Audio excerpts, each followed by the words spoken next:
Hello beautiful ones, and I hope you're having a beautiful day. Oh, such a lovely feeling,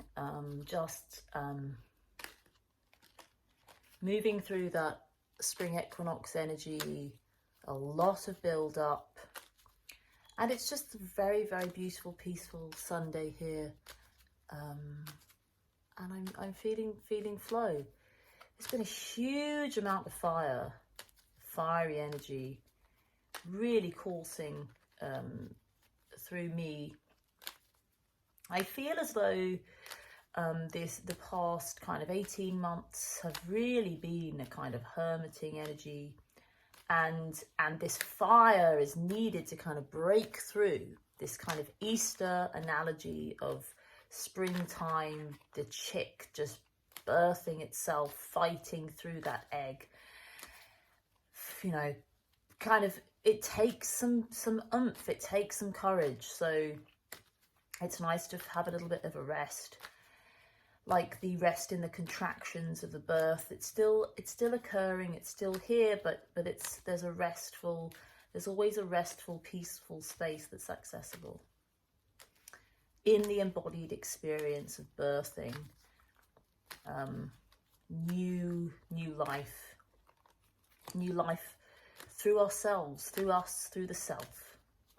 So I'm excited to see what's happening for the mirror reading this week, and just a little bit more shuffling and then we can go. So right, let's go. Oh, I saw the bottom. I hate it. Let's go a little bit more of a shuffle. Okay, 1, 2, 3, 1, 2. Bottom of the deck is Wheel of Fortune. Love this. Whoa, yeah, just seriously going with the flow. I've been looking into the tarot, the traditional kind of tarot meanings. I was going to say just refreshing that, but that really wasn't the intention. I just was kind of, I've been more carefully looking at the cards myself, and then, you know, the traditional understanding of what they mean, so to speak, and was again looking at this wheel, and, you know, it says T-A-R-O, kind of tarot, but also rota is wheel. So and also that the Hebrew letters on here representing God, Yahweh, whatever, and just all the symbolisms, all the symbols of you know, life, turning the wheel of life, time, fate, the fates, everything that cannot be defined really, but has its own structure, has its own story, has its own way. And yeah, very powerful card, Major Arcana, just telling us, reminding us that we're not in control, and we don't need to try and be in control. We really don't need to know anything in order to be powerful.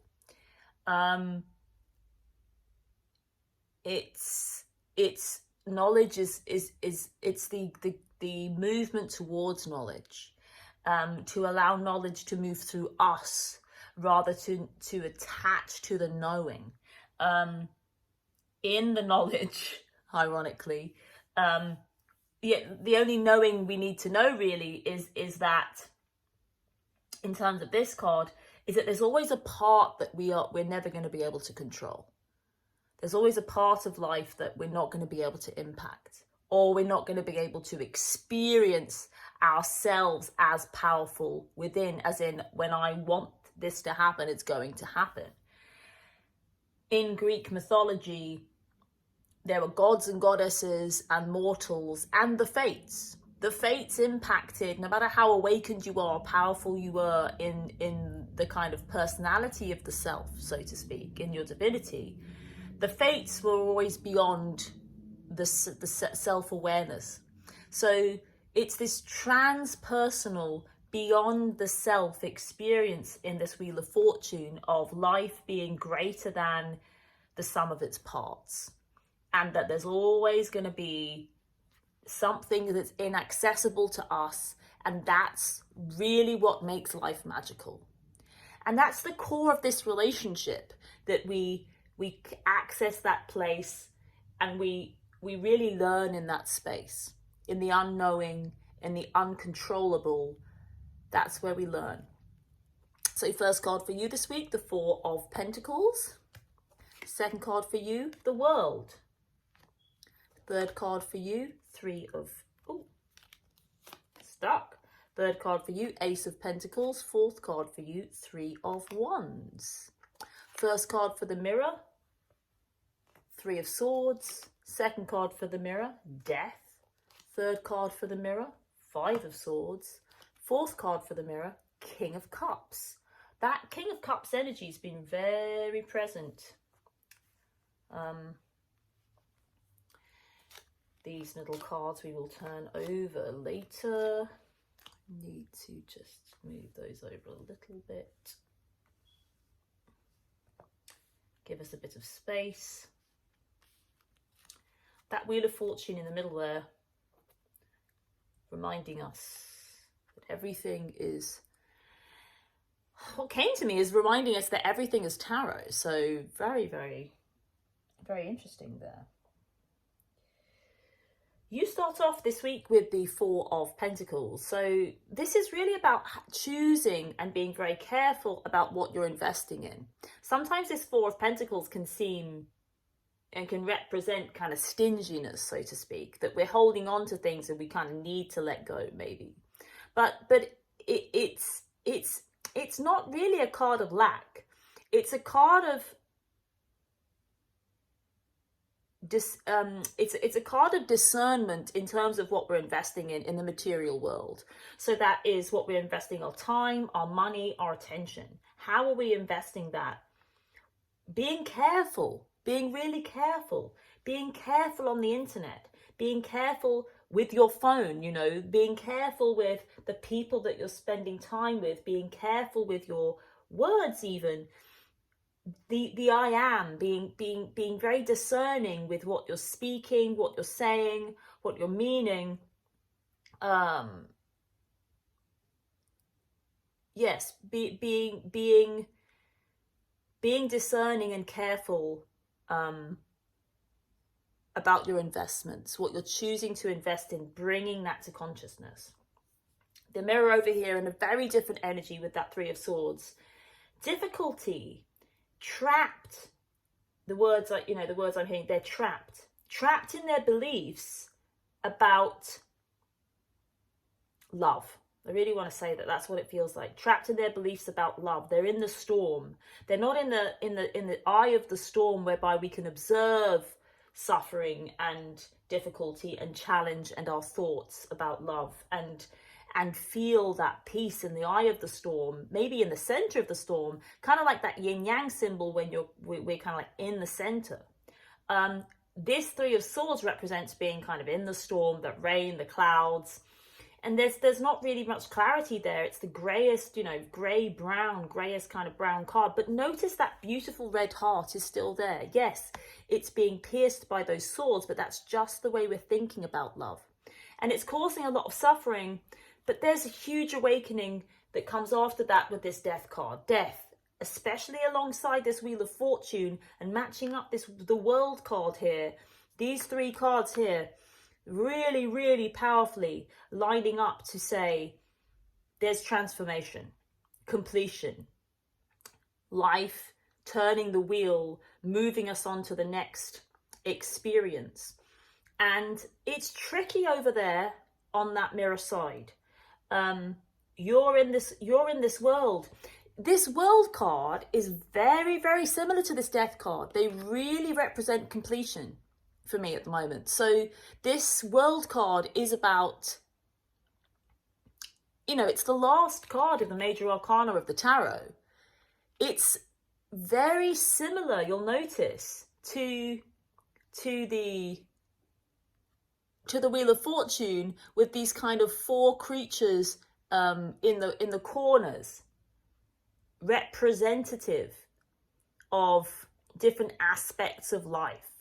And so this world card, and you know, the clouds, the blue sky, it's very, very similar. But notice how you're in the experience of the world, it's as though you become the fates. And the way that happens is that we really just become aware of the fates. So one can understand intellectually the Wheel of Fortune, the ideas within it, but the world represents the embodiment of those ideas. I am in the perspective whereby I am free, naked, present, free of my painful thoughts. And I am time. I am the fates, because I'm not afraid of them. I'm not afraid that of the out of control aspect of life. I am embodied.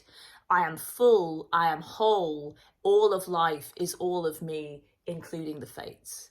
Really powerful card representing that wholeness and completion, like a kind of supernova kind of goes.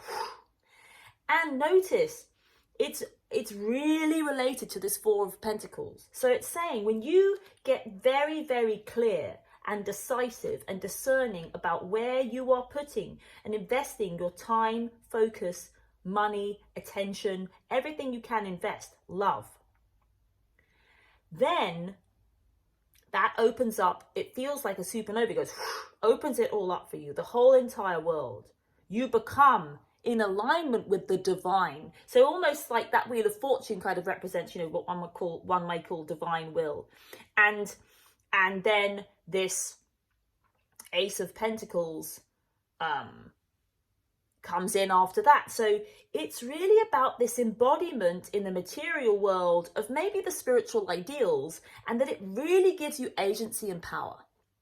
So how's that playing out on the mirror side? So this death card really represents very easily and simply for me a kind of ego death, or the superego, the self that judges the self. So within spirituality, what I notice is that people might talk about the ego and they can believe that they're awakened, but really they've awakened into a perspective of judgment, and they lose authenticity because for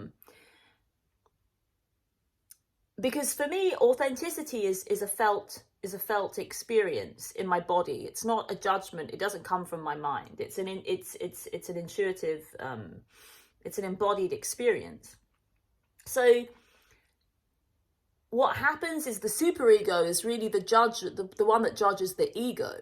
And within kind of the process of awakening and spirituality, that really gets triggered. And it's the biggest trickster. He says, I'm awakened. It's the I that judges the little I. So it's interesting, but it's tricky. It's really a trickster. And I noticed that with people, it's almost like they get very careful in their language.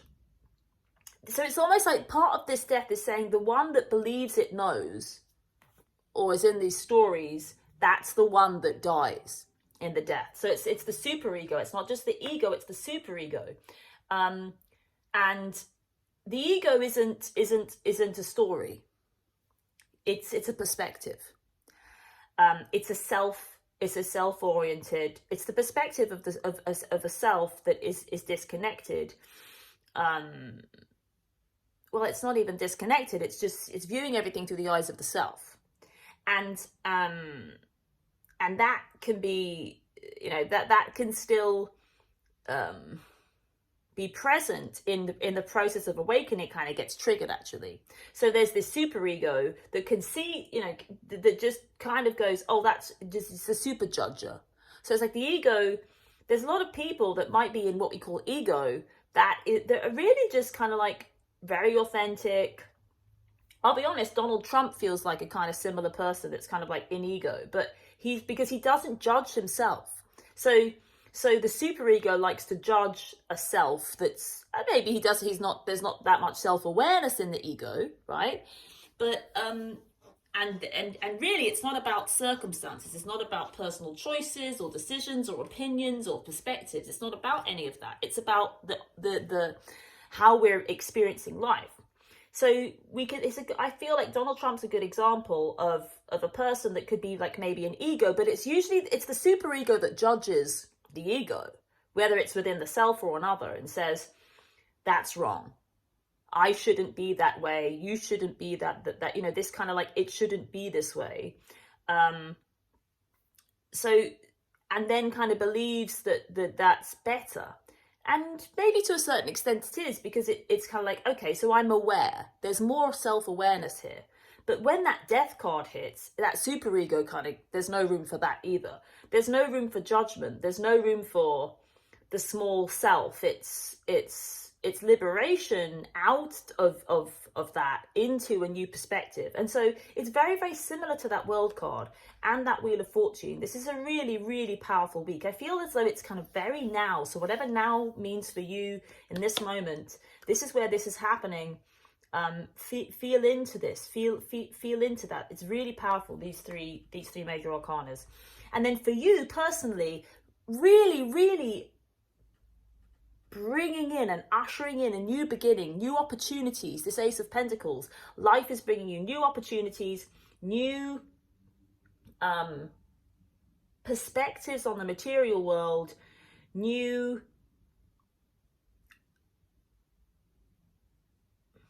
life. It really is. It's a new life. And then this three of wands comes after that. Receiving. It's trickier over on the mirror side with this Five of Swords. So this Five of Swords is kind of not very trustworthy. So it's kind of interesting. There's a bit of a stuckness over here on the mirror side in these swords, in the beliefs, the thoughts, the ideas about things, and the self. This five is very kind of self-triggering as well. I won, but I took too far. But there's some self-reflection in this five that's very interesting. So the five represents, there's been a battle that's been won by the figure in the card. But then there's this kind of realization, oh, I've won, but I've also lost. So the five in the tarot, they really represent this kind of like the middle path of positive and negative. But usually it's kind of erring on the side of negative, because this is kind of the way that we are kind of wired, to notice the negative more than the positive for protection, instinctively, just to be aware of any danger, the animal, in us. And so even though the fives are kind of like the middle path, they can feel more negative, because there is actually a tendency towards negativity in the human experience, as I've just kind of described. So he's won. Those two swords, he's kind of won. He's taken these three swords, but they're on the floor. I've stolen from these others. I've taken something. So it's this kind of idea of the winner and the loser. And in this process of awakening out of the self and the superego and the one that really believed things about relationship and about love, there's then this realization in the Five of Swords that so it's still in the I've done this, but there's self-reflection. So it's happening, but then it's almost like there's not complete freedom into, oh wow, I don't need to judge anything, and there's no judgment doesn't really exist. And I think this is a powerful message as well about awakening, and that it's always a process. And we always I always say it's like brushing our teeth. There's always some kind of like healing, cleaning, clearing, or whatever you want to call it. Because what we need to do is really learn how to brush our teeth, or learn how to eat, in a way. It is about making circumstantial life changes. But it's not that once we've awakened that we never have to kind of you know, once we've learned how to keep our teeth clean, we don't need to do it anymore. There's a process of being alive, which is about growth, where we're always going to be entering into tricky situations so that we can potentially trigger the judgments of the self. To awaken isn't to awaken out of the self, it's to awaken something in addition to the perspective of the self. So it's not to awaken out of the ego it solely. You don't awaken out of that ego perspective. You awaken another perspective simultaneously to that. And this really is what I think has been missing from a lot of experiences of awakening, and why that self can really just be living in the shadow still. And the superego can be really playing up within the self that believes it's been awakened, because it has been awakened, but that's not, it's in addition to it's, you know, it's the small I, so to speak. So this has been a big revelation for me, and really, really powerful revelation in terms of how I'm teaching what I'm doing at the moment. And then moving into that King of Cups. That King of Cups keeps coming out. He's been coming out. He came out for me this morning, actually. I've been using another deck as a kind of, using it as an oracle deck. It is kind of like a tarot. It is a tarot deck, tarot oracle deck, so to speak, but the cards are absolutely huge. They're about this big. My baby daughter loves to draw. It's one of her favorite things. She loves the pictures and she likes to draw them. She finds it very exciting. So I've been doing it because really she likes it. So the King of Cups came out for me today, and it really represents this allowing of emotion, and this is really connected to this death card, allowing of the emotion and the feeling and the experience and everything that you want, just letting that flow and without judgment. And then we can really support ourselves and support others and be a really powerful force for relationship. And this 3 for you is about receiving that King of Cups energy, receiving that unconditional love, allowing the experience of the other, the mirror, in you know, this flow.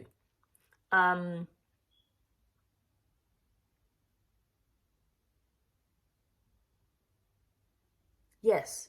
Just, and it's saying it's coming. This 3 is representative of it kind of being on its way.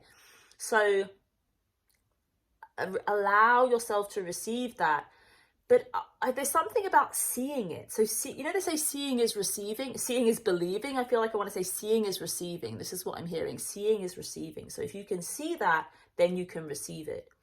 So it might not necessarily be occurring, or he might not be giving that to you. That king, he may not be, because he's looking in the other direction. So it's just that your mirror is being and embodying that King of Cups, kind of for himself first. You know, the king, it feels like on this journey they're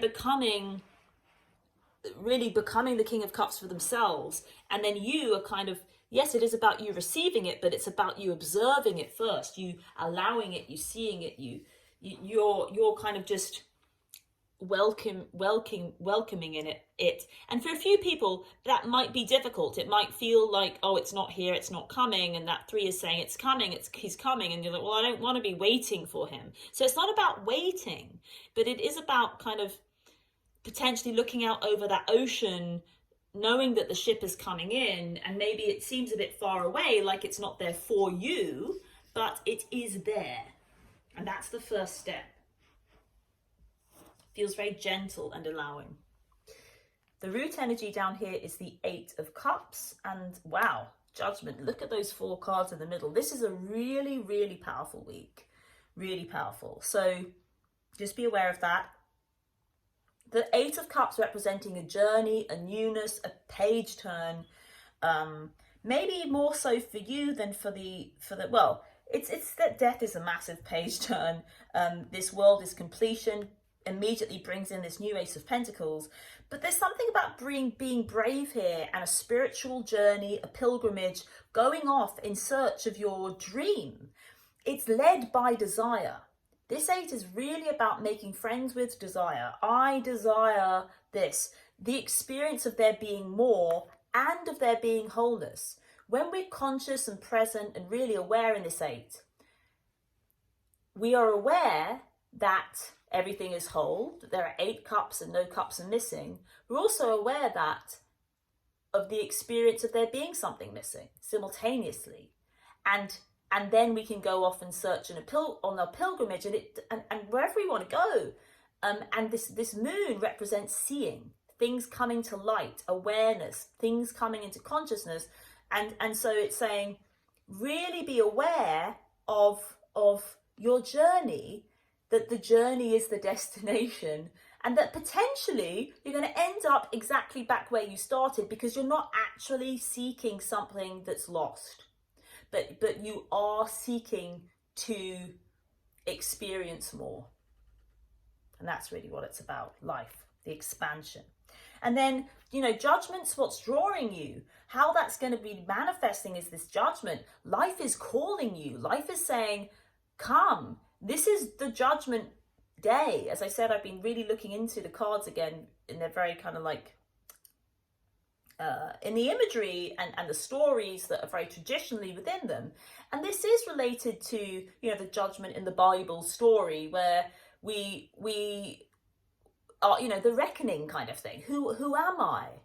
The great kind of question, the existential question, or what have I done?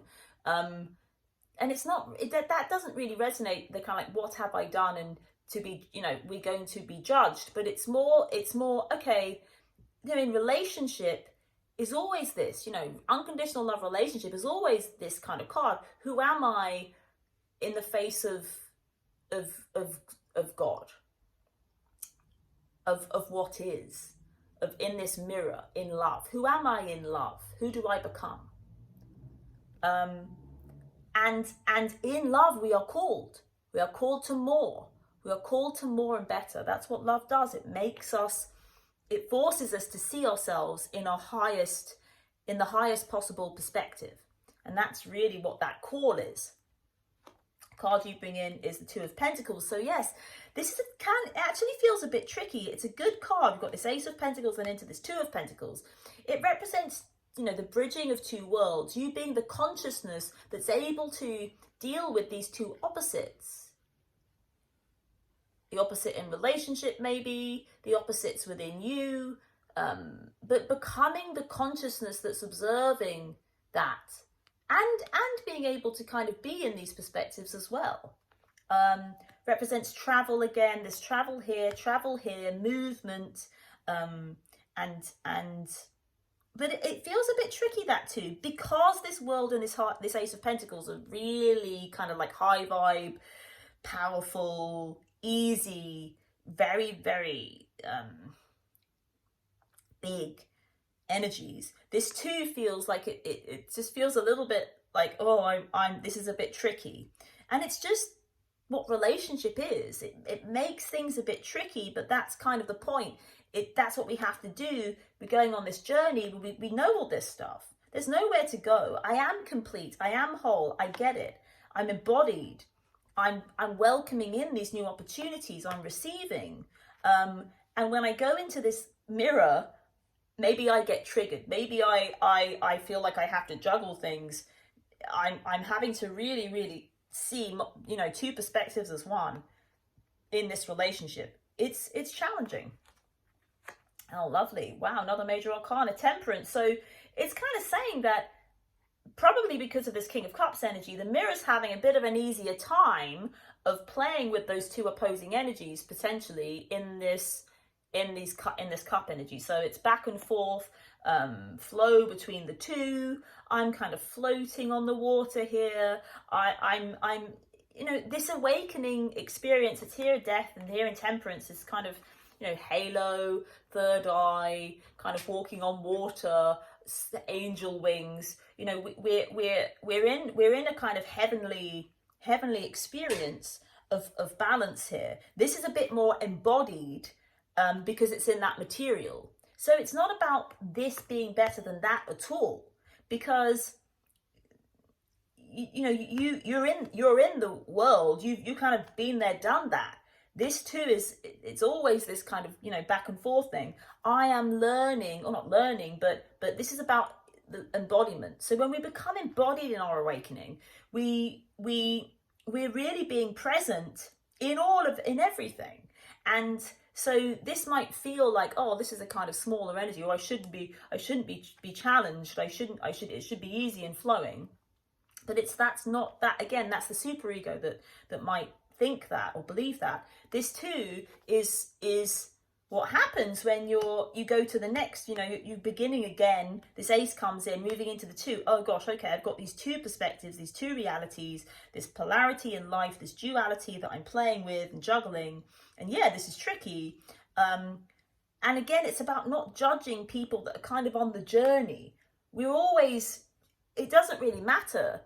One of the most beautiful things and aspects of the tarot is that it's just kind of like stages, stories, and we're all in a different story, and we can help each other out. But never think that, because you can number them, 1 to 80 in these cards, and just because we're at 1 to 22, just because we've got 22 here, and it's like we've finished, it just starts again. So you could be in this completion world.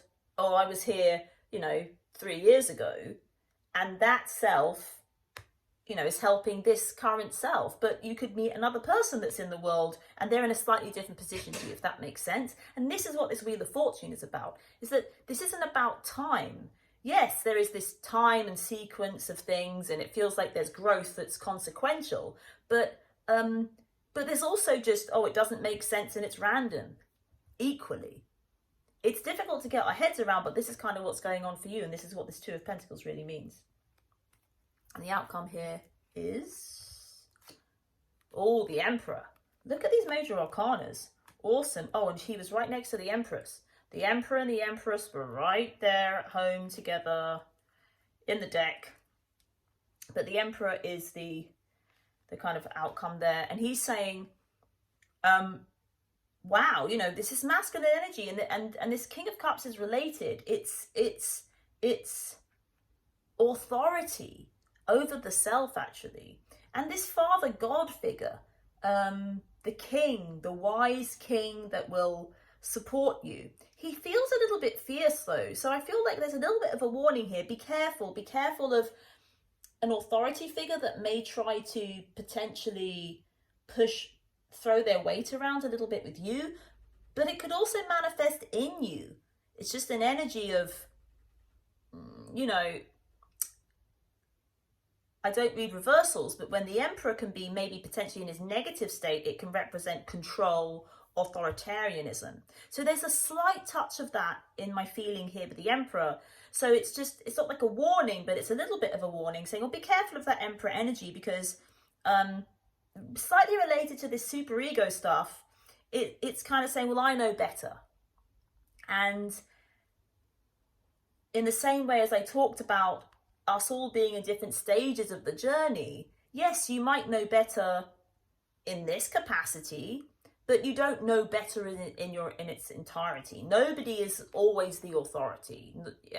Not even this kind of Father God. It's not always going to be useful to experience authority from that space, or anywhere. But it's really about not attaching to right things, to righteousness, to this is the way, the right way. There is no right way, and it's just there's a right way for now, and that's always changing as per the Wheel of Fortune. Lots of love. Have an incredible week, and I'll see you next week.